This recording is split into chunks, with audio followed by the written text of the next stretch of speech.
Behzod bilishim bo'yicha har doim ham biznes o'xshamagan. Alayskida shu shokolad sotgan ekansan. O'xshamabdi, nimaga o'xshamagan?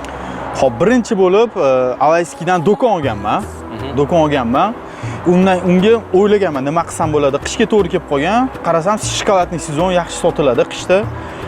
Katta zakup qilganman. Magazinni to'ldirganman va sotishni boshlaganmiz.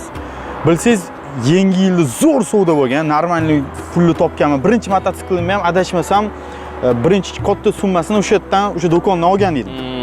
Keyin o'sha yanvarda savdolar вообще o'lib qoladi. Umuman savdo bo'lmadi. O'sha bahorga chiqqandan keyin bitta klient kelyapti do'konga. Endi Alayskida takoy nozik klientlar ko'p bo'ladi u rayonda. Bitta yoshlari katta babushka keldilar-da, imam sroga o'tib qolgan-ku shokoladni dedilar. Bundoq qaradim, rostdan o'tib qolgan.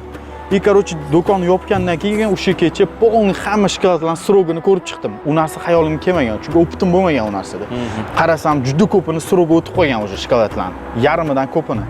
Keyin o'sha hammasini tashlab yuborganman, o'sha katta pulim kirgan edi o'tga, kuyganman. Kuygan. Da, u kobaltim bo'lardi, kobaltimni sotib qilgan edim, mashinasi qolganman o'sha payt. Shuni boshqa bir kelgan, u yog'iga keyin minusga kirib ketgan. Minusga kirib ketgan. Keyin yig'ishtirganman, u do'konni keyin arendaga berib yuborganman.